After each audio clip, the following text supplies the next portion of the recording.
और बड़ा सवाल ये, क्या नीतीश कुमार 2024 में लोकसभा का चुनाव लड़ेंगे? इस सवाल को लेकर जेडीयू का बयान भी सामने आया। जेडीयू अध्यक्ष कहते हैं कि अभी इस मामले पर कोई भी फैसला नहीं लिया गया है। हालांकि कई राज्यों के कार्यकर्ताओं और समर्थकों ने कहा है कि नीतीश कुमार को उत्तर प्रदेश के मिर्जापुर, अंबेडकर नगर या फिर फूलपुर से चुनाव लड़ना चाहिए। लेकिन अभी इस फैसले का वक्त नहीं है, इस पर फैसले का वक्त नहीं है। जब समय आएगा तब इस पर विचार किया जाएगा। ललन सिंह ने इस बात पर जरूर जोर दिया है कि अगर उत्तर प्रदेश में विपक्षी एकता एक साथ आ जाए तो बीजेपी को यूपी में 15 पर सिमटाया जा सकता है। ललन सिंह कहते हैं कि दिल्ली में अखिलेश यादव से सीएम की मुलाकात हुई है, जिसमें विपक्षी एकता को लेकर बात हुई है। उधर नीतीश कुमार के यूपी के फूलपुर से लोकसभा चुनाव लड़ने की संभावना पर उन्नाव में डिप्टी सीएम केशव प्रसाद मौर्य ने बयान दिया। उन्होंने कहा कि 2014 में उनकी अगुवाई में बिहार में जेडीयू 2 सीट जीती थी। केशव मौर्य ने कहा है कि जब उनकी सीटें बढ़ी तो मोदी जी का चेहरा था। बिना मोदी जी के चेहरे के बिहार में ही नहीं जीतेंगे नीतीश कुमार। साथ ही उन्होंने कहा कि उत्तर प्रदेश में तो खाता भी नहीं खुलेगा।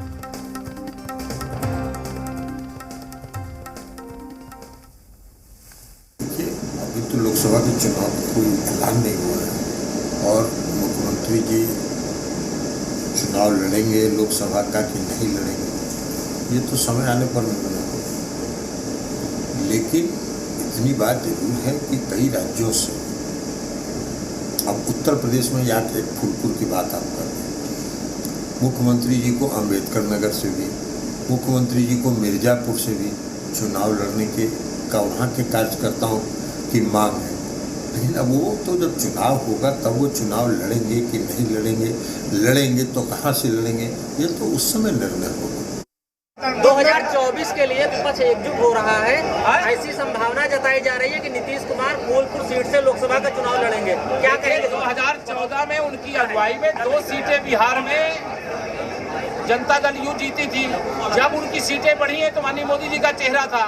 अब बिना मोदी जी के चेहरे बिहार में ही नहीं जीतेंगे, उत्तर प्रदेश में तो खाता ही नहीं।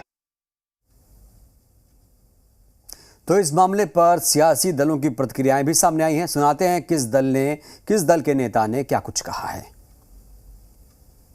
माननीय श्री नीतीश कुमार जी का जो व्यक्तित्व है, जो चेहरा है, वो राष्ट्रीय स्तर का है। बिहार नालंदा के रहने वाले जरूर हैं, लेकिन इनका विगत कई वर्षों में जो लगातार मुख्यमंत्री रहे और जो इनके विकास का मापदंड है और जिस तरह से ये पूरी कर्मठता के साथ काम करते हैं और ईमानदार भी हैं, तो पूरे देश में इनकी एक छवि है और ये कहीं से भी चुनाव लड़ सकने की ताकत रखते हैं। और फूलपुर हो चाहे उत्तर प्रदेश के पूर्वांचल का इलाका है, कहीं से भी चुनाव लड़ सकते हैं। और ऐसे तो बिहार इनका है ही, लेकिन लोग चाहते हैं, तो सही चाहते हैं कि भाई इनका जो व्यक्तित्व है तो उसका एक अलग मैसेज आएगा। फूलपुर से अगर जीतते हैं तो, और जीते। आदरणीय नीतीश कुमार जी 2024 लोकसभा चुनाव में आदरणीय नरेंद्र मोदी जी के लिए बड़ी चुनौती होंगे। बिहार में तो बीजेपी का खाता खुलना मुश्किल है। उत्तर प्रदेश में जहां सबसे ज़्यादा लोकसभा की सीटें हैं, फूलपुर लोकसभा से आदरणीय नीतीश कुमार जी को वहां की जनता चाह रही है कि चुनाव लड़ें, लेकिन अभी चुनाव में 20 महीने देर है। समय आने पर इस पर फैसला जनता दल यू लेगी। लेकिन आदरणीय नीतीश कुमार जी सीधे आदरणीय नरेंद्र मोदी जी को चुनौती दे रहे हैं और उत्तर प्रदेश में कई लोकसभा सीट ऐसे हैं जहां से वहां की जनता चाह रही है आदरणीय नीतीश कुमार जी लोकसभा का चुनाव वहां से लड़ें। समय आने पर इस पर फैसला हो जाएगा। कांग्रेस पार्टी का इससे कोई लेना देना नहीं है कि नीतीश कुमार कहां से चुनाव लड़ें ना लड़ें। हमने सिर्फ उनको बिहार में समर्थन दिया है और जो वो महागठबंधन के नेता के रूप में उभरे हैं तो निश्चित ही कहीं न कहीं से वो चुनाव लड़ेंगे। तो वो तो चुनाव कहाँ से लड़ेंगे नहीं लड़ेंगे वो जनता दल यूनाइटेड ही तय करेगा। तो वो फूलपुर से लड़ावें, मिर्जापुर से लड़ावें या बनारस से लड़ावें, कहीं भी लड़ावेंगे तो वो लड़ा सकते हैं। और भारतवर्ष में ऐसी व्यवस्था लोकतंत्र में बनी हुई है कि लोकसभा में और राज्यसभा में भारतवर्ष के किसी भी स्टेट से आप वहाँ चुनाव लड़ सकते हैं।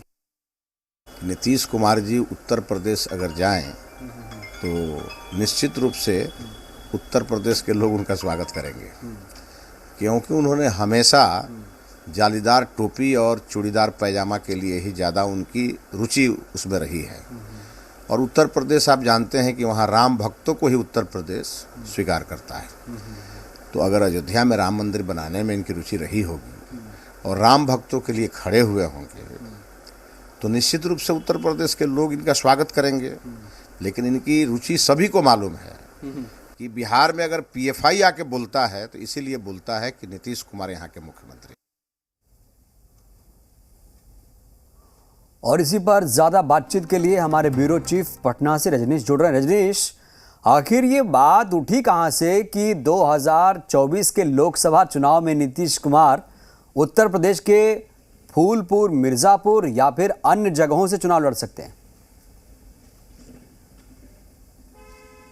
देखिए, जिस तरीके से राजनीति हो रही है और जिस तरीके से बयानबाजी हो रही है और इस क्रम में जब विपक्ष के लोगों को गोलबंद करने की मुहिम मुख्यमंत्री नीतीश कुमार ने शुरू की है, उसके बाद से सीटों को लेकर और संभावनाओं को लेकर भी बातचीत शुरू हुई।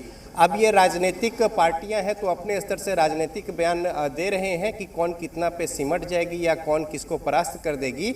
लेकिन इतना सच है कि जब जो राजनीतिक पर्सनालिटी है, अगर आप विपक्ष के चेहरे के तौर पे अगर सामने आते हैं तो अपनी जो परंपरागत सीट है और अपना जो प्रभाव का क्षेत्र है, सिर्फ उसे नहीं देखा जाता है बल्कि व्यापक स्तर पे उसका क्या प्रभाव होगा इसको देखकर चुनाव लड़ा जाता है। जैसे कि प्रधानमंत्री नरेंद्र मोदी ने वाराणसी सीट जो है वो चुना था। इसके अलावा मैं बता दूं कि जब पश्चिम बंगाल में बीजेपी के 1 और 2 सीट बीजेपी जीत पाती थी 42 में, तब बैरकपुर से संभावनाएं टटोली गई थी और बीजेपी के जो थिंक टैंक है वहां पे सर्वे करवाकर कि कितना वोट मिल पाएगा और आसपास के जो दूसरे क्षेत्र है लोकसभा के उस पर क्या प्रभाव पड़ पाएगा यदि प्रधानमंत्री नरेंद्र मोदी बैरकपुर से अगर चुनाव लड़ते हैं। पिछली बार की बात बता रहा हूं मैं। तो इस तरीके से तमाम जो संभावनाएं हैं वो टटोली जाती है और उसी क्रम में नीतीश कुमार को लेकर भी उनके जो सहयोगी घटक दल है या फिर उनके जो प्रभाव वाले जो लोग हैं राजनीति में जो इस तरीके से गठबंधन को मजबूत करने की मुहिम में लगे हैं, वो देख रहे हैं बिहार में तो सामाजिक स्तर पे स्थितियां बहुत बेहतर है अभी के लिहाज से। आगे आने वाले दिनों में क्या फेरबदल होगा वो अलग बात है। तो इससे अलग अगर उत्तर प्रदेश में यदि समाजवादी पार्टी और तमाम जो लाइक माइंडेड पार्टियां हैं उनके साथ अगर मिलकर चुनाव लड़ते हैं तो उसका क्या कुछ प्रभाव होगा।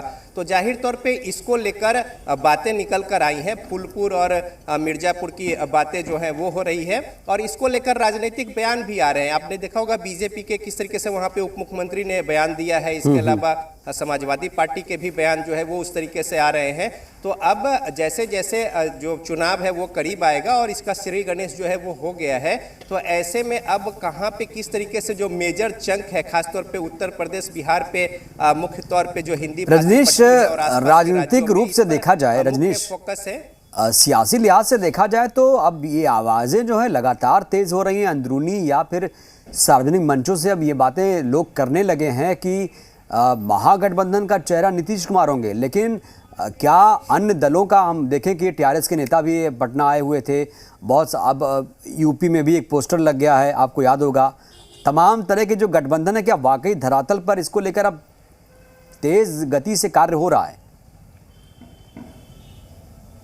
देखिए, ये राजनीति में समय और परिस्थितियां महत्वपूर्ण होती हैं और कभी कभी मजबूरियां भी महत्वपूर्ण होती हैं और उसी के अनुसार राजनीतिक पार्टियां जो है अपने मूव को अंजाम देती है। तो वैसी परिस्थिति में अगर अभी आप देखेंगे कि तमाम जो विपक्षी पार्टियां अलग अलग राज्यों में है और जो स्थानीय स्तर पर अपना प्रभाव रखते हैं, तो वो इस बात को लेकर एकजुट होने की मुहिम में है कि सबसे पहले जो मुख्य उनके जो प्रतिद्वंदी हैं बीजेपी, उससे कैसे पार पाया जाए और इसको लेकर अब कितना इसमें सफलता हाथ लगेगी। लेकिन जब इनिशिएटिव होगा, शुरुआती स्तर है अभी, तभी तो कुछ बात आगे समय तक बन पाएगी। तो लिहाजा एक संयोजक की भूमिका में पहले भी बात हुई थी मुख्यमंत्री नीतीश कुमार की, जो सोनिया गांधी से बात हुई थी जब एनडीए में ही वो थे और इस तरह से जो चीजें हैं वो चल रही थी, उस समय भी बात हुई थी। तो यहाँ पे बिल्कुल रजनीश, आपने सही कहा कि इस पर कम से कम आपको इस पर सोचने की जरूरत है कि भाई 272 का जो मैजिक का आंकड़ा है वो कैसे आए। बाद में नेता तय कर लीजिएगा, क्योंकि ज़रूरी तो यह है, क्योंकि बीजेपी लगातार रजनीश यही कह रही है कि आपके पास चेहरा कहाँ है, चेहरा कौन होगा ये तो पहले तय कर लीजिए। बहुत बहुत शुक्रिया रजनीश आपका बातचीत करने के लिए। तो खबर बिहार में इतना ही, देखते रहिए।